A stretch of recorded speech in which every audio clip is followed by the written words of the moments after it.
बद्ध भनेको बाँधिएको। केले बाँधिएको? टाइमले, समयले बाँधेको, कालले बाँधेको।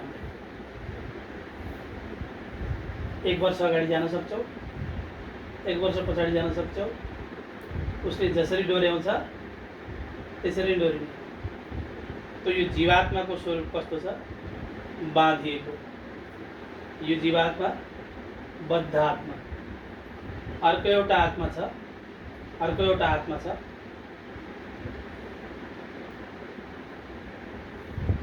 मुक्तात्मा। अर्को क्वालिटीमा आत्माको मुक्तात्मा है।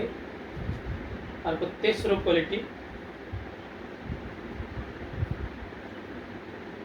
परमात्मा। आत्मा 3 थरी। यो चाहिँ नित्य छ, यो चाहिँ मुक्त छ, यो चाहिँ बद्ध छ। उयामाई भन्नको लागि म जीवात्मा। यो आरोही अरू कोही नभएर के हो? जीवात्मा। अब जीवात्मा हो भने यो जीवात्माको जान्न पर्ने 2टा काम। कर्तव्य के हो? कर्तव्य के हो जीवात्माको? विद्यार्थीको कर्तव्य के हो? अनुशासनमा रहनु। मामुको कर्तव्य के हो? बाबाको कर्तव्य के हो? जीवात्माको कर्तव्य के हो?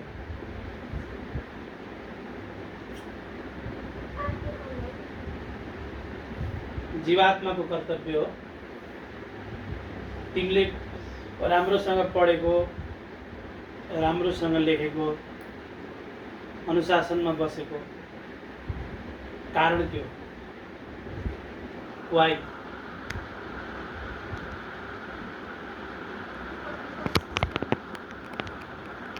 तिमी सक्सेस भयो भने के हुन्छ?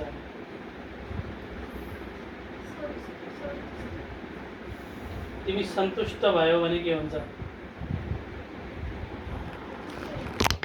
खुसी र सन्तुष्टि एउटै भयो?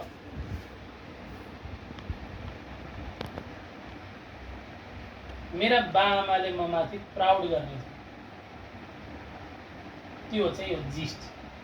लास्ट फाइनल चाहिँ मेरो बाआमाले प्राउड गर्ने छन्। त्यो मेन कर्तव्य के हो आरोहीको? माता पिता प्रसन्न हुनु। यो जीवात्माको पनि मेन कर्तव्य के हो? परमात्मा प्रसन्न हुनु। जीवात्माको मम बाबा हो परमात्मा।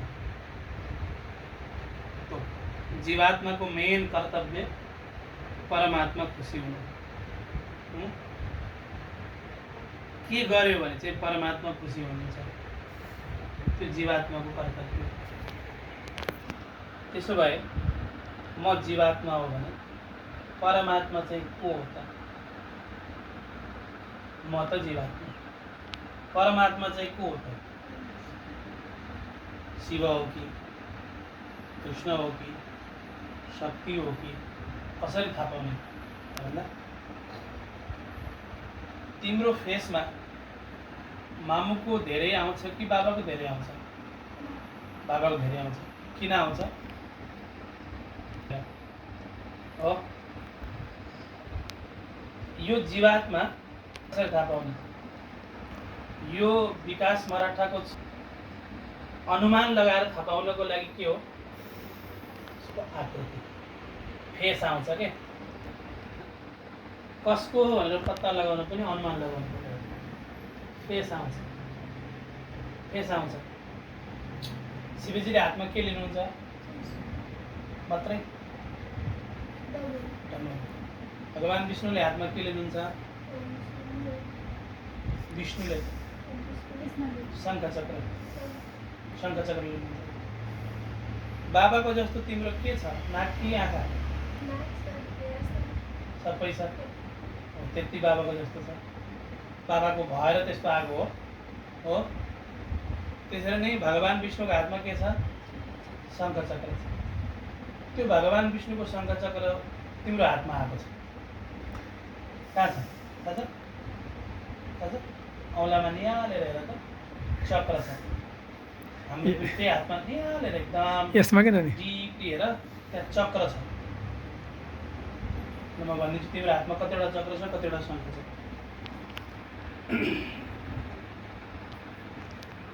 यो शङ्ख हो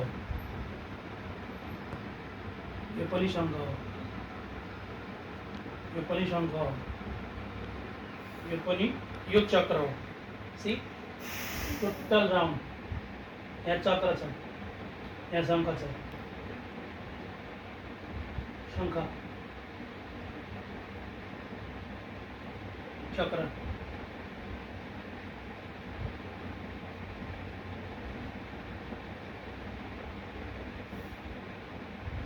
चक्र चक्र हातमा शङ्ख चक्र छ फेस विकास मराठाको छ आरोही पौडेल भन्दै हिँड्ने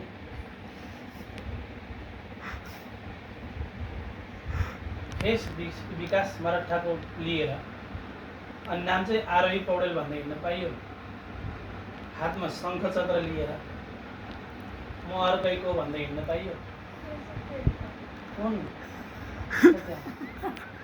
के छ त्यहाँ त्रिशूल छ अरे गर्दैले त्यसो छ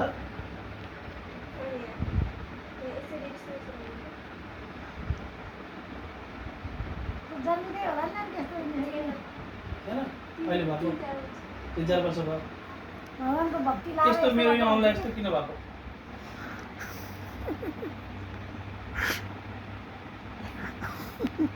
यो चाहिँ सही यो चाहिँ यस्तो किन भएको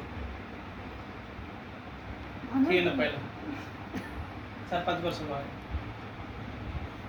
आन्सर नि बुझ्यो मेरो बाबाको त्यहाँ यत्रो गाँठो आयो नि त पछि आएर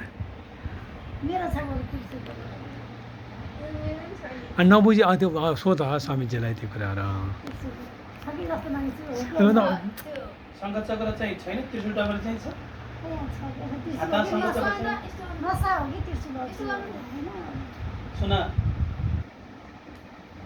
तिम्रो हातमा शङ्ख चक्र छ भन्छौ अनि मैले भन्ने कुरा म विकास मराठाको छोरी होइन भन्दै हिँड्न नि पाइन्छ कानुनले दिन्छ म मान्दैन भन्न नि पाइन्छ म घोर नास्तिक हो भन्न नि पाइन्छ जे गरेर पनि पाइन्छ संसारमा बुझ्यो नि अहिले चाहिँ पुरै चाहिँ गाँजा खाएर चुरोट रक्सी खाएर हिँड्न नि पाइन्छ नसमातुन्जेल त मोज हो समातेपछि चाहिँ पछुतो बाहेक केही हुँदैन बुझ्यो नि जे गर्नु नि पाइन्छ तर निहालेर गर्नुपर्छ एकदमै भइदिएर एकदमै भित्रबाट विचार गर्यो भने अनुमान लगाउने खै अनुमान लगाउने अनुमान लगाउँदा के को आधारमा अनुमान लगाउने तिम्रो निधारमा खाल्टो पर्छ भन्नेको आधारमा निधान नलगाउने तिमीलाई को मन पर्छ भन्ने कुरामा नलगाउने एउटा मान्छे सानो बच्चा दिल्ली कथा सुन्नु जाँदो रहेछ कथा भन्ने गुरुजीले चाहिँ पृथ्वीलाई हात्तीले बोकेछन् भन्नुहुँदो रहेछ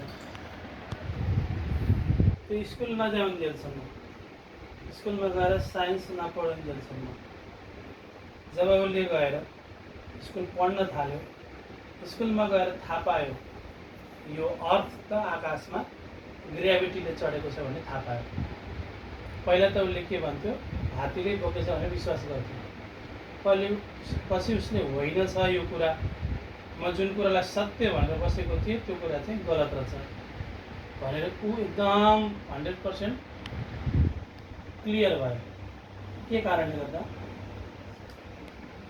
उसले किताब हेरेको भएर बुक हेरेको भएर बुक नहेरेको भए त्यही कन्फ्युजनमा रहन्थ्यो त्यसरी नै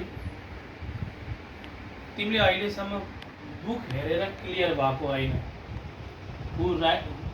कुन चाहिँ ठुलो हो कुन चाहिँ सानो हो अहिले के को आधारमा भएको सुनेको आधारमा तिमीले बुक हेरेर बुकबाट फिक्स गरेको होइन पढेर फिक्स गरेको होइन तिमीले क्लासमा गएर फिक्स गरेर पढेर क्लियर गरेको होइन, सुनिरहेछ नि त, तिमीलाई फिल भइरहेछ नि त, त्यसको आधारमा तिमीले फिक्स गरेको। भोलि तिमीले पढ्दै गयौ, ओहो बुकमा त यस्तो रहेछ, यो चाहिँ राइट हो भन्ने लाग्यो भने त्यति बेला त्यो चिज छुट्छ। त्यसको लागि के गर्नु पऱ्यो, या बुक रिड गर्नु पऱ्यो, अनि या बुक रिड गरेकाको मान्छेको कुरो सुन्नु पऱ्यो। या हामी बुकमा भएको पढ्छौँ, या हामीलाई टिचरले ब्ल्याकबोर्डमा लेखाएर पढाउनुहुन्छ, त्यो दुईवटा पढ्छौँ। दुइटै हाम्रो लागि इक्जाममा काम लाग्छ। केही चिज टिचरले ब्ल्याकबोर्डमा पढाउनुहुन्छ जो बुकमा छैन इक्जाम्पल दिनको लागि, त्यो पनि हामीलाई इक्जाममा आउन सक्छ, आउँछ कि आउँदैन। र टिचरले चाहिँ पढ्नु भएको छ नि त, त्यसलाई चाहिँ इक्जाममा दियो भने पास भइन्छ। या आफूले पढ्ने या पढेकाको सुन्ने। यही एजमा फिक्स गर्न सकिँदैन को चाहिँ मेन हो, को चाहिँ ऊ हो भनेर। यो